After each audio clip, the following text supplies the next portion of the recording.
Where news comes first. This is ABC 7 Extra. Good evening, I'm Sully Sines, and this is ABC 7 Extra Sunday Edition. Tonight, a special treat. We talked to the Border Patrol chief who is taking over for the very first time after Gloria Chavez left. But first, I had the opportunity to do a ride-along with Border Patrol agents along the Santa Teresa sector. It's a little past 6 a.m. and still dark outside. This is Sunland Park, New Mexico, which is part of the Santa Teresa station, the busiest station in the El Paso sector. For the month of March, we averaged 1,270 apprehensions a day. Baca says that about 75% of those apprehensions come from the Santa Teresa area, and agents are overwhelmed.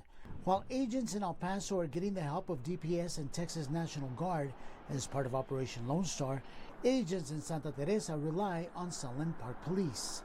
It's to the point where we have agents from all the other stations working here to assist. Moments after saying that, and even before the sun rises, Baca and fellow agent Sean Coffey jump into action.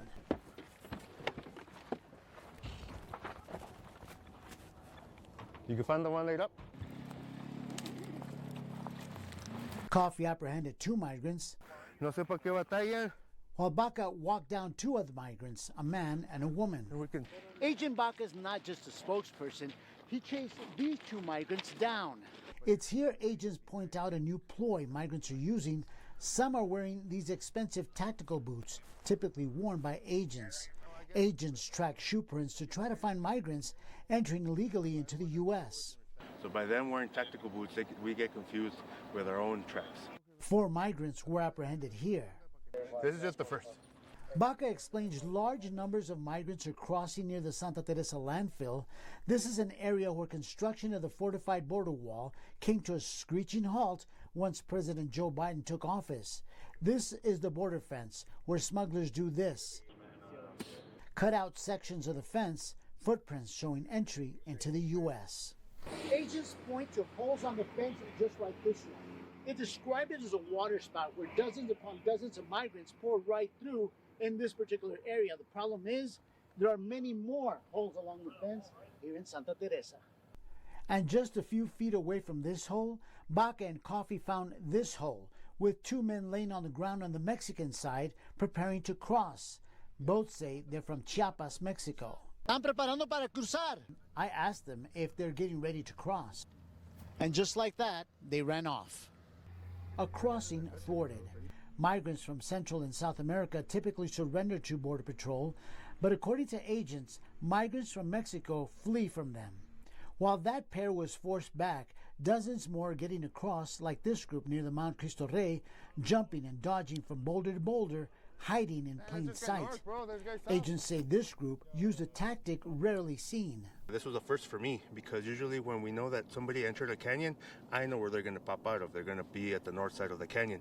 These guys decided to not do that. They actually climbed up the side of the canyon and they went up and over into a different one.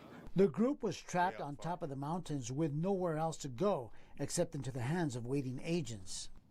I ask a pair of men already in handcuffs why they're crossing now. Because we need the food on the ranch in our city, we don't have a lot of work. This was his first time crossing. They did not know that they could surrender rather than run from agents. And just as we were leaving, agents pointed to a man at the top of the mountain. They tell me this is a spotter, orchestrating the groups of people crossing, guiding them where to run to try to avoid capture.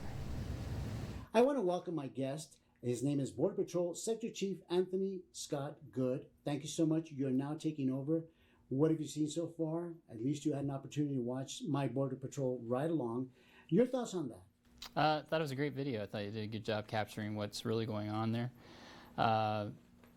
It's the first question, I guess, was how things are going my first month here. So a lot of that, what you saw in that video, it's a busy place. There's a lot of dynamic things going on around. Very proud of the men and women of the Border Patrol, both the professional staff as well as the agents. They're out there every day doing exactly what you saw in that video. The vigilance, they're serving their countries, and they're doing it with integrity. Have you had an opportunity to go out there and see it for yourself?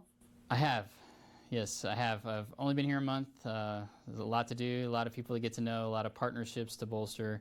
But absolutely, I've been out there, and I plan to do a lot more of that, to get out there and see more of it. Before we even started recording, we were talking about where you came from, North Dakota. That was the last place you were at. Very much unlike North Dakota, isn't it? It is very different. What has impressed you the most about what's happening down here and along the border in West Texas? So the level of migration that's coming across, right? I knew going into it that it was going to be busy, but the way that the agents and staff handle the challenge that we're experiencing, it's amazing to see. It's amazing to see their work, their hard work and dedication, and there are so many things that are different now than last time I was on the Southwest border. I was in Laredo previously, and all over the Southwest border. But things are so different now from the way they were back then. Just the level of support that we have. I don't know if you've seen our holding facilities, but we have, originally there was a central processing center, the CPC we call it, and then we've now have a soft-sided facility. And we're getting another soft-sided facility in June. Typically, when I had done visits to the Southwest border or seen the CPCs, that kind of thing, it's been what we call the green shirts, right? The Border Patrol agents actually working in those facilities, and there's still Border Patrol agents in those facilities, but now there's just so much extra support that we have. We have the Border Patrol processing coordinators. We have over 200 of those individuals that are working for us now, and we plan to get more. Okay. And we have data processing operators or data entry operators, right, that are actually doing that intake procedure and a lot of the information that's being taken for reporting and that kind of thing, as well as armed security in those places. And then the level of technology on the border right now is just phenomenal. We have we're going to be talking more about technology. We're going to take a really quick break, but also I'm going to be asking you about Title 42, the potential lifting. We're going to take a quick break, but we'll be right back with more. The new Chief Good, here in El Paso. We'll be right back.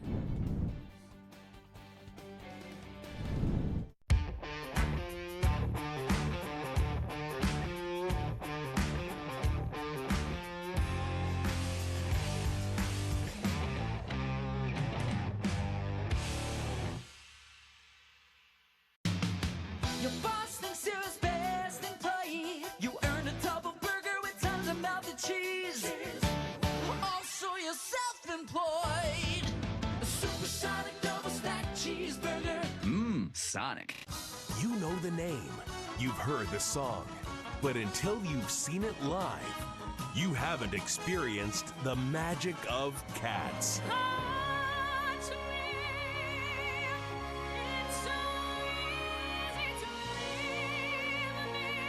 It's the memory shared by millions. Cats. Coming to the Plaza Theater May 5th through 7th. Tickets available at Ticketmaster.com. For over 47 years, the attorneys at Share Legate have been fighting and winning for our clients. For serious injury and wrongful death cases, the attorney you choose matters. Experience matters. Resources matter. And above all, results matter. The experienced attorneys at Share Legate believe every client's case should be taken seriously. No gimmicks, just results. Sonic has treats under $2 and under $3 because cravings come in different sizes, just like pants. Except you don't eat pants. Sonic under $2 and $3 craves. Sonic.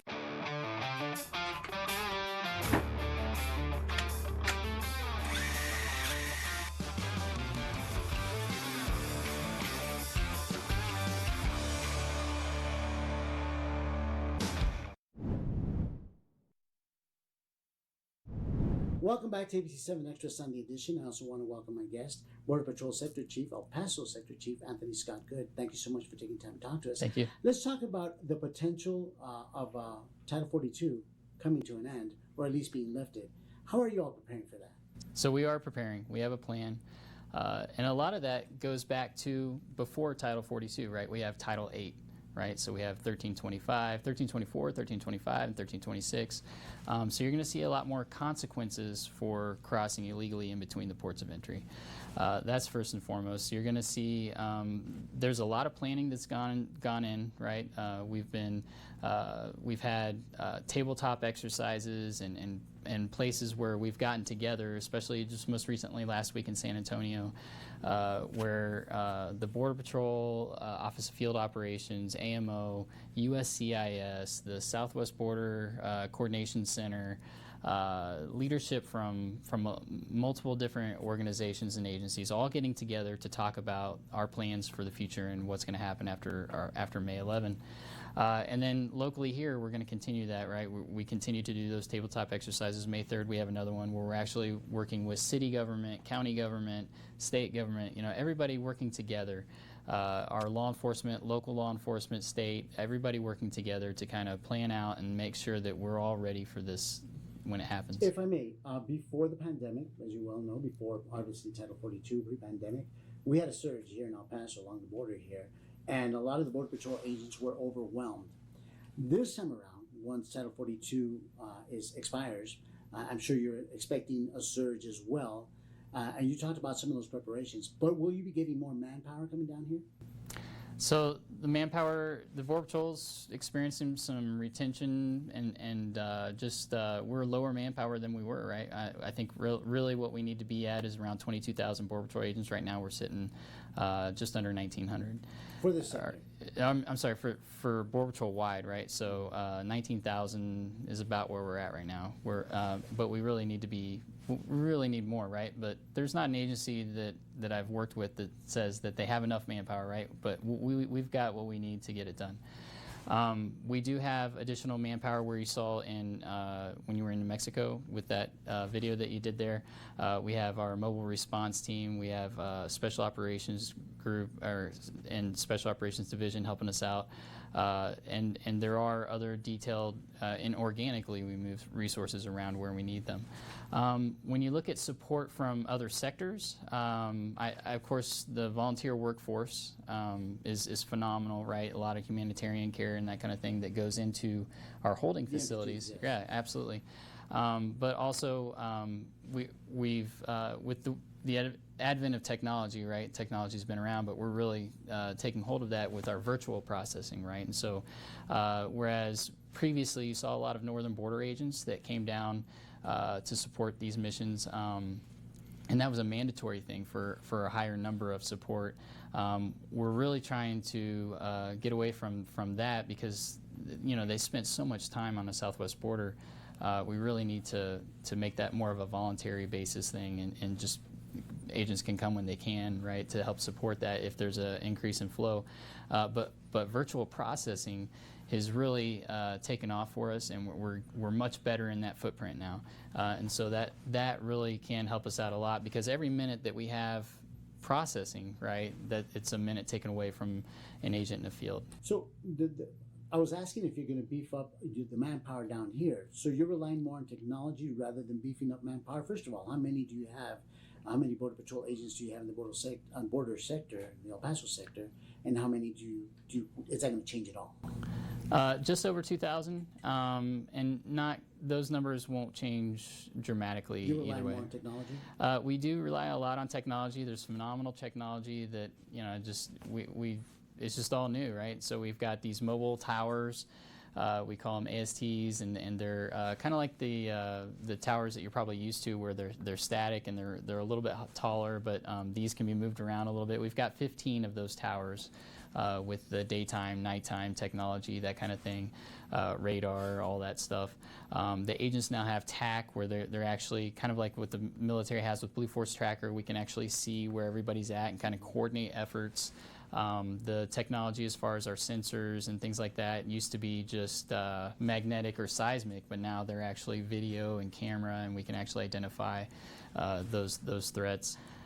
You touched upon those processing managers, the processing staff. How many do you have now? And those are civilian pretty much, right? And how many do you have, and will you beef those up if the surge just intensifies? So the Border Patrol processing coordinators, those are Border Patrol trained They're not agents, but they are trained, right? And they're trained at the in Artesia, New Mexico, or in Charleston, South Carolina. But we will continue to try to grow that program as much as we can. Right now, we're sitting at around a little over 200 of them.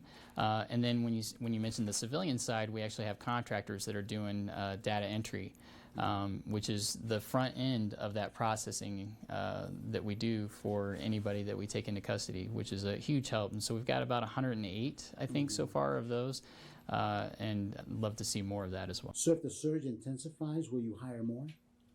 Because you want to obviously keep your Border Patrol agents along the border, and processing takes up a lot of time. That's one of the things that we noticed in 2018, 2019, is that Border Patrol agents as well as CBP, it was taking up a lot of their time processing. So if the surge grows, will you also hire more processing coordinators? So I wouldn't say as a result of the surge, but in anticipation of that, right, that other facility coming up, and as part of the wraparound services for that additional soft-sided facility that we're getting, we're also going to get more of that. So that program is bolstering and is increasing. All right, Chief, we're going to take another quick break. Won't be too long, but when we come back, we're going to talk about that border barrier that you saw in that video. As you well know, it ended in part just before you got to the landfill. I'm going to ask the Border Patrol Chief whether or not they're going to start either rebuilding or fortifying that wall. We'll have the answer to that question when we come back. Let me help you with that. I'm good, man. Thanks. Are you sure? Everyone can use a little help. Volkswagen Tiguan with Front Assist. Get 4.9% APR financing for 60 months on the 2023 Tiguan S, or lease one for just $289 per month. Limited inventory available. The Lovett Law Firm is an award-winning personal injury firm serving the El Paso and Las Cruces communities. After 27 years of service, we're proud to have come so far and look forward to serving you. If you've been injured, we're here to help. I think about my co-workers, my employees who would be devastated by Prop K. We already pay super high taxes in El Paso. If it happens, it would devastate our quality of life. We are seriously overtaxed as it is. We know that we're going to pay a lot more. Proposition K doesn't just affect me, it'll affect our members. Financial stress affects families. It's going to affect everything. No way to Prop K. No way. No way. No way to Prop K.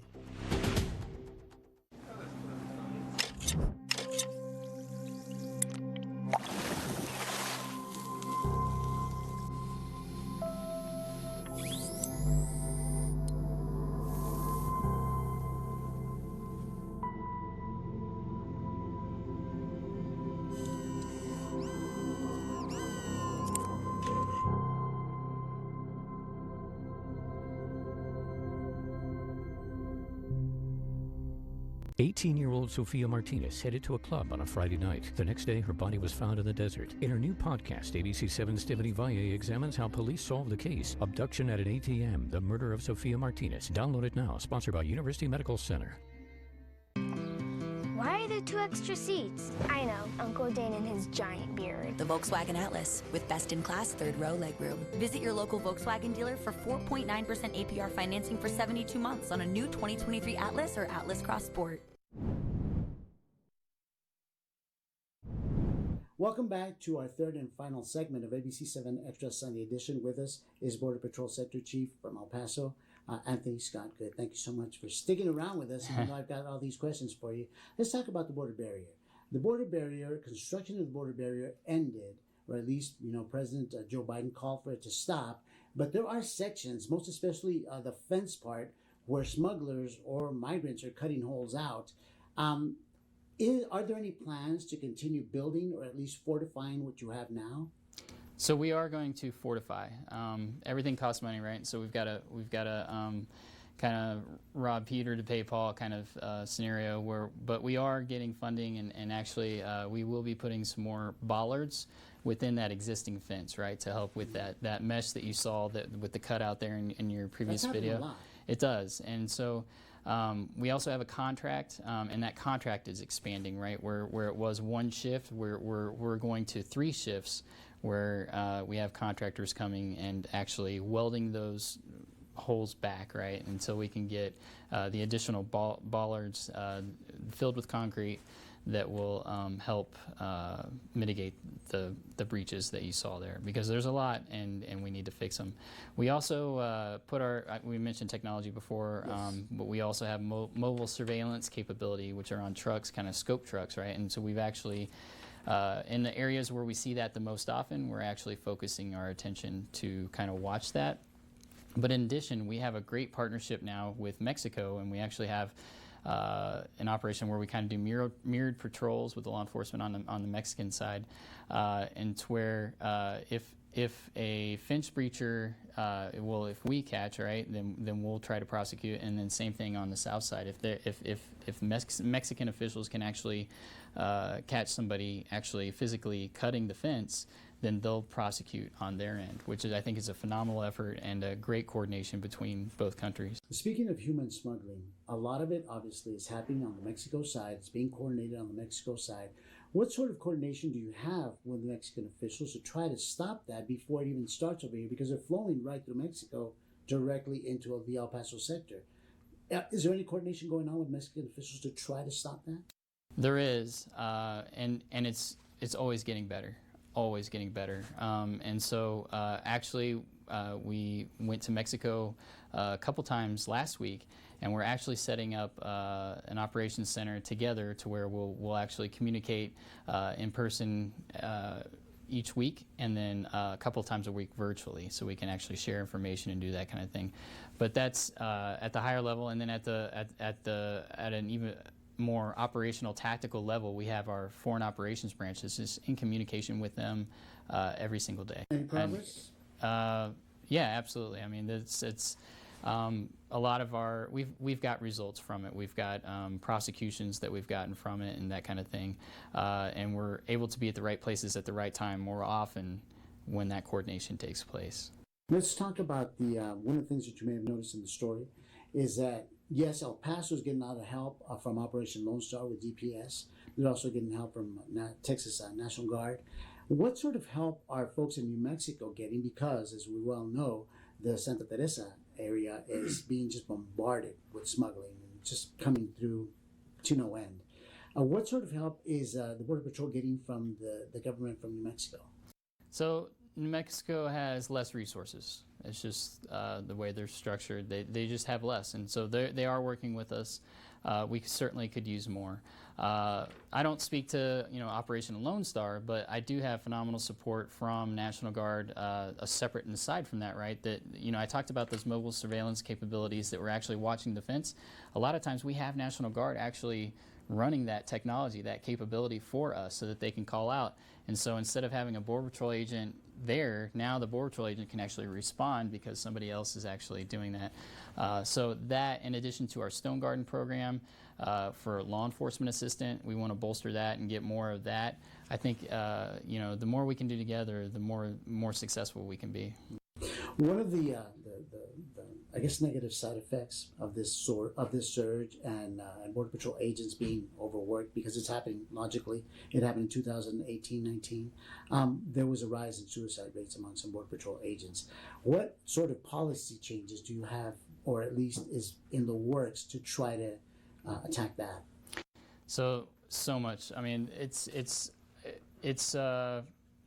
sad to see that this is happening, but it is amazing to see the level of response that DHS, CBP, and Border Patrol have taken in their steps to help this situation, right? And so for suicide, yes, we now have suicidologists. I didn't even know that was a thing, right? And so I've never even heard of that before, but Border Patrol has them now. CBP has them now, and they're getting more. And then as far as just chaplaincy and peer support, veteran support services, EAP, Employee Assistance Program, those things existed, but they're now growing, and we're putting more emphasis and structure on those. There's a mandatory 2-day resiliency class to deal with these kinds of things and to give agents skills to be able to kind of have a better life, right, and to be able to cope with these kinds of things. We actually now have counselors assigned right here. We have an office right here in this building for a licensed clinician. And we've seen that, and when I was in Grand Forks before this, there was a licensed clinician there as well. And those are things we never saw before, so it's pretty amazing. And then there's other, I was just briefed yesterday that we have a program with a company called Endeavors that's going to be providing support as well. Same kinds of things, chaplaincy, peer psychological counseling type things, right? And I think the biggest push that it's just been really great to see is that this taking away the stigmatism or the stigma of seeking help, right? Typically, Border Patrol or CBP as a whole, it's a get your hands dirty kind of macho, kind of organization as far as the boots on the ground, right? The people that are in the dirt, that are working hard, and so they've had this kind of stigma or pride that they don't want to seek help, and so we're really chipping away at that, and saying, hey, we all have issues, right? And we all need help, and we all need support. And to get it sooner and provide that support sooner before the issues compile and grow, right? I have 1 more minute left. Briefly, a synopsis. Since you've been here in El Paso, on a personal level, what's it been like for you, seeing this migration, seeing the surge of migrants coming through our borders? It has to be overwhelming. It's a lot. Yeah, it is overwhelming. I would love to see a day where migration is legally done through the ports of entry, right? But I would love to be put out of a job in between the ports of entry, right? But we're not there. It's a lot, and the effect on the community. As I was reaching out to the community leaders here and seeing the pictures and the things of previous influxes of migration, where people were laying in the airports were covered, with people laying in the floors and in the streets, and just the crowding and all the bad things, even human waste, just because there's so many people that those kinds of unsanitary conditions and things like that, it can be overwhelming, right? And so gonna pray every day that El Paso is safe, and that my agents are safe, and that my staff and everybody's doing well physically and mentally and spiritually. But I think we can get through it, and I think we can succeed, and we've got a plan in place. We're going to get through it just like we always have. Okay, well, Border Patrol Sector Chief Anthony Good, thank you so much for taking time to talk to us, and welcome to El Paso. Thank you. Glad to be here. And I want to thank you for viewing, for checking out this show on your Sunday, sharing your Sunday evening with us. I'm Selwyn Sines, and this has been ABC 7 Extra Sunday Edition. Good night y buenas noches. Thank you for watching. ABC 7 News is now available on any of these streaming services, as well as the KVIA News and KVIA Weather and Traffic apps.